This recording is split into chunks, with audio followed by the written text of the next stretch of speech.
Okay, we got one more problem here. This one says find AB and BA. So the first thing I'm going to do is I'm going to write my dimensions here. I know A is a 3, oops, that is way too thick for my pen here, so let's change the thickness, sorry about that. So we got 3 by 2 and a 2 by 2. So A times B, that works. What about B times A? Well, if B is a 2 by 2 and A is a 3 by 2, this one does not work because the inner dimensions don't match. So I cannot do B times A. A times B does work. So AB is equal to 2 times negative 3, 0 times 5, negative 2 times 0, and B is 5 times 0, or excuse me, 5047. Okay, so I'm going to go ahead, I'm going to do this one a little bit faster, but I'm still going to go ahead and write the resulting matrix.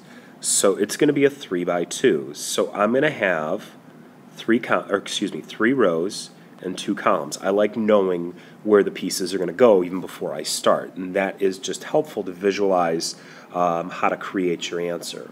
Okay, and then I'm going to go through the motions, and I'll try and organize it the same way I have before, and we'll just kind of, I'm going to create a grid. You don't have to, but I'm going to create a grid just so you can follow along, and each grid represents each part of the matrix. And so I'm going to do row 1, column 1 in my resulting matrix. So row 1, column 1. So I'm going to use row 1, column 1.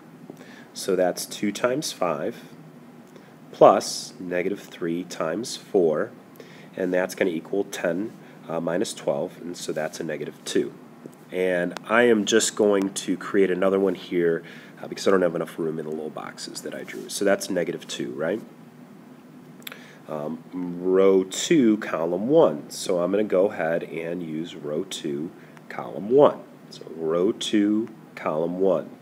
And so I'm going to have 0 times 5 plus 5 times 4, and that's going to equal 20. So that's row 2, column 1. Next is row 3, column 1. So I'm using row 3, column 1. And so that's negative 2 times 5 plus 0 times 4, which is equal to negative 10. So the resulting matrix is negative 10. And so now I'm going to go ahead and I'm going to start my second column. Okay, so this is the second column in the resulting matrix, and so it's row 1, column, so I'm going to work with row 1, column 2, and so I get, that's going to equal 2 times 0 plus negative 3 times 7. That should be a plus there, and that's negative 21.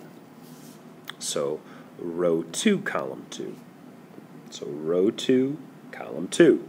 This one's kind of nice because we have 0 times 0 plus 5 times 7, and that's 35. Last but not least, row 3, column 2. So I'm going to go with row 3, column 2, and that gives me row 3, column 2 in my new matrix. So that gives me a negative 2 times 0 plus 0 times 7. And part of this is just organization. What's nice here is we get 0 and 0, so this is my resulting matrix.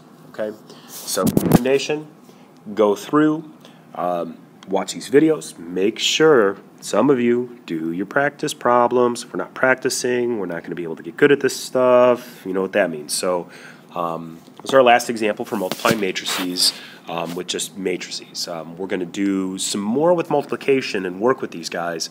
We're going to have some kind of real life problems, just like information in a table and how we can work with it.